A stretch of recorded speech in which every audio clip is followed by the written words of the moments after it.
ಕರ್ನಾಟಕದ ದಕ್ಷಿಣ ಪ್ರಸ್ಥಭೂಮಿಯ ಬೀದರ್ ನಗರದಲ್ಲಿದೆ. ಬಹುಮನಿ ಮನೆತನದ ಸುಲ್ತಾನ್ ಅಲಾವುದ್ದೀನ್ ಬಹುಮನ್ ಗುಲ್ಬರ್ಗಾದಿಂದ ಬೀದರ್ಗೆ ತನ್ನ ರಾಜಧಾನಿಯನ್ನ 1427ರಲ್ಲಿ ವರ್ಗಾಯಿಸಿಕೊಂಡ ಮತ್ತು ಈ ಕೋಟೆಯನ್ನು ಇತರೆ ಇಸ್ಲಾಮಿಕ್ ಸ್ಮಾರಕಗಳನ್ನು ಕಟ್ಟಿಸಿದ.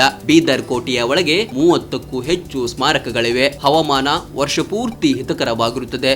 ಬೇಸಿಗೆಯ ತಿಂಗಳುಗಳಾದ ಏಪ್ರಿಲ್ ಮತ್ತು ಮೇಗಳಲ್ಲಿಯೂ ಕೂಡ ತೀಕ್ಷ್ಣ ಮತ್ತು ಇದ್ದಕ್ಕಿದ್ದಂತೆ ಬೀಳುವ ಗುಡುಗು ಮಳೆಯಿಂದ ಇಡೀ ಪ್ರದೇಶ ತಣ್ಣಗಾಗುತ್ತದೆ. ಜೂನ್ ಪ್ರಾರಂಭದಲ್ಲಿ ಉತ್ತರ ಪಶ್ಚಿಮದ ಮಾನ್ಸೂನ್ ಇಡೀ ಪ್ರದೇಶದ ಹಿತಕರ ವಾತಾವರಣವನ್ನ ಆವರಿಸಿಕೊಳ್ಳುತ್ತದೆ. ಬಹುಮನಿ ರಾಜಮನೆತನವು ಡೆಕ್ಕನ್ ಪ್ರಸ್ಥಭೂಮಿಯಲ್ಲಿ ಆಳ್ವಿಕೆ ನಡೆಸಿದ್ದ ಸಮಯದಲ್ಲಿ ಪರ್ಷಿಯನ್ ವಾಸ್ತುಶಿಲ್ಪದ ದಟ್ಟವಾದ ಪ್ರಭಾವವನ್ನ ಬೀದರ್ನ ಸುತ್ತಮುತ್ತಲ ಸ್ಮಾರಕಗಳಲ್ಲಿ ಕಾಣಬಹುದು. ಈ ರಾಜಮನೆತನದ ಆಳ್ವಿಕೆಯ ಕಾಲದಲ್ಲಿ ಬೀದರ್ ನಗರ ಪ್ರದೇಶದಲ್ಲಿ ಮಾತ್ರವಲ್ಲದೆ ನಗರದಾಚೆ ಸಹ ಕೋಟೆ, ಕೊತ್ತಲ, ಮಸೀದಿ ಮತ್ತು ಬುರ್ಜುಗಳನ್ನ ಕಟ್ಟಿಸಲಾಯಿತು. ಬೀದರ್ ಕೋಟೆಯು 7 ದ್ವಾರಗಳನ್ನ ಹೊಂದಿದೆ. ಮುಖ್ಯ ದ್ವಾರವು ಪರ್ಷಿಯನ್ ವಾಸ್ತುಶಿಲ್ಪ ಮಾದರಿಯಂತೆ ಕಟ್ಟಲಾಗಿದೆ. ಗುಂಬದ್ ದರ್ವಾಜ ಎಂಬ ದ್ವಾರವು ಪರ್ಷಿಯನ್ ವಾಸ್ತುಶಿಲ್ಪದ ಮಾದರಿಯನ್ನ ಅನುಸರಿಸಿ ನಿರ್ಮಿಸಲಾಗಿದೆ. ಬೀದರ್ ಕೋಟೆಯ ಒಳಬರಲು ಬಳಸುವ ಮತ್ತೊಂದು ದ್ವಾರ ಶೇರ್ಜ ದರ್ವಾಜ.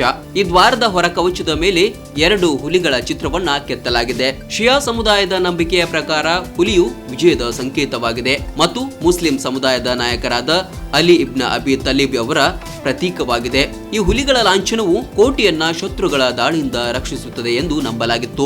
ಈ ಕೋಟೆಯಲ್ಲಿರುವ ಇತರ ದ್ವಾರಗಳೆಂದರೆ ದಕ್ಷಿಣದಲ್ಲಿರುವ ಫತೇಹ ದರ್ವಾಜ ಅಷ್ಟಾಕಾರದ ಸ್ತಂಭಗಳು ಮತ್ತು ಕೀಲು ಸೇತುವೆಯನ್ನ ಹೊಂದಿದೆ. ಪೂರ್ವದಲ್ಲಿ ತಾಲ್ಘಾಟ್ ದರ್ವಾಜ, ಡೆಲ್ಲಿ ದರ್ವಾಜ ಮತ್ತು ಮಾಂಡು ದರ್ವಾಜಗಳಿವೆ. ಈ ಕೋಟೆಯ ಪ್ರವೇಶ ದ್ವಾರದಲ್ಲಿ ಬೃಹತ್ ತೋಪೊಂದನ್ನ ಮುಂಡು ಬುರುಜ್ ನಿಲ್ಲಿಸಲಾಗಿದೆ. ಬಹಮನಿ ಸುಲ್ತಾನರು ಸಸಾನಿಯನ್ ರಾಜಮನೆತನದ ಲಾಂಛನಗಳನ್ನ ತಮ್ಮ ಆಳ್ವಿಕೆಯ ಕಾಲದಲ್ಲಿ ಅಳವಡಿಸಿಕೊಂಡರು ಎಂದು ಭಾವಿಸಲಾಗಿದೆ. ಇದಕ್ಕೆ ಸಾಕ್ಷಿ ಎಂಬಂತೆ ಸಸಾನಿಯನ್ ರಾಜಮನೆತನದ ಲಾಂಛನಗಳಾದ ಕಿರೀಟದ ಚಿಹ್ನೆ ಮತ್ತು ಅರ್ಧ ಚಂದ್ರಾಕೃತಿಯ ಚಿಹ್ನೆಗಳನ್ನ ಬಹಮನಿ ರಾಜಮನೆತನದ ಕಟ್ಟಡಗಳ ಮೇಲೆ ಕಾಣಬಹುದು.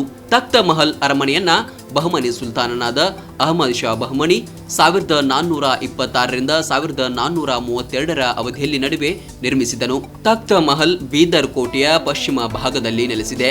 ಈ ಅರಮನೆಯ ಪ್ರಾಂಗಣವನ್ನ ಆಡಳಿತಗಾರರು ಖಾಸಗಿ ದರ್ಬಾರ್ ಮತ್ತು ಚರ್ಚೆಗಳಿಗಾಗಿ ವ್ಯಾಪಕವಾಗಿ ಬಳಸಿದರು. ಕಟ್ಟಡದ ರಚನೆಯು ಸಂಕೀರ್ಣ ವಾಸ್ತುಶೈಲಿಯದ್ದಾಗಿದೆ. ತಖ್ತ ಮಹಲಿನ ದರ್ಬಾರ್ ಸಭಾಂಗಣವನ್ನ ವಿವಿಧ ಸಮಾರಂಭಗಳಿಗಾಗಿ ಮತ್ತು ಬೀದರ್ ಅರಸರ ಪ್ರಮುಖ ಕಾರ್ಯಕ್ರಮಗಳಿಗಾಗಿ ಉಪಯೋಗಿಸುತ್ತಿದ್ದರು. ಬಹಮನಿ ಸುಲ್ತಾನರ ಬೀದರ್ ಸಾಮ್ರಾಜ್ಯದ ಅನುಷ್ಠಾನ ಸೇರಿದಂತೆ ಅನೇಕ ಐತಿಹಾಸಿಕ ಘಟನೆಗಳು ಇಲ್ಲಿ ನಡೆದಿವೆ. ಪ್ರಸ್ತುತ ಕಾಲದಲ್ಲಿ ಬೀದರ್ ಕೋಟೆಯ ಕಮಾನುಗಳು ಮಾತ್ರ ಸುಸ್ಥಿತಿಯಲ್ಲಿವೆ. ಈ ಅರಮನೆಯ ಒಳಗಿನ ಗುಮ್ಮಟ ತನ್ನ ವಿಸ್ತಾರ ಮತ್ತು ವಿಸ್ತೀರ್ಣದಿಂದಾಗಿ ಪ್ರವಾಸಿಗರ ಆಕರ್ಷಣೆಯ ಕೇಂದ್ರ ಬಿಂದುವಾಗಿದೆ. ಮಹಲಿನ ಒಳಗೆ ನಿರ್ಮಿಸಲಾಗಿರುವ ಕೋಣೆಗಳನ್ನ ರಾಜ ಮನೆತನದವರ ಖಾಸಗಿ ನಿವಾಸಕ್ಕಾಗಿ ಬಳಸಲಾಗುತ್ತಿತ್ತು. ಬೀದರ್ನ ಈ ಕೋಟೆಗೆ ಬಹುದೊಡ್ಡ ಇತಿಹಾಸವಿದೆ. ಬಹುಮನಿ ಸಾಮ್ರಾಜ್ಯದ 9ನೇ ಅರಸನು 1429ರಲ್ಲಿ ತನ್ನ ರಾಜಧಾನಿಯನ್ನ ಗುಲ್ಬರ್ಗಾದಿಂದ ಬೀದರ್ಗೆ ವರ್ಗಾಯಿಸಿದನು. ರಾಜಧಾನಿಯನ್ನ ವೈರಿಗಳಿಂದ ರಕ್ಷಿಸಲು ಈ ಕೋಟೆಯನ್ನ ಕಟ್ಟಿಸಿದನು.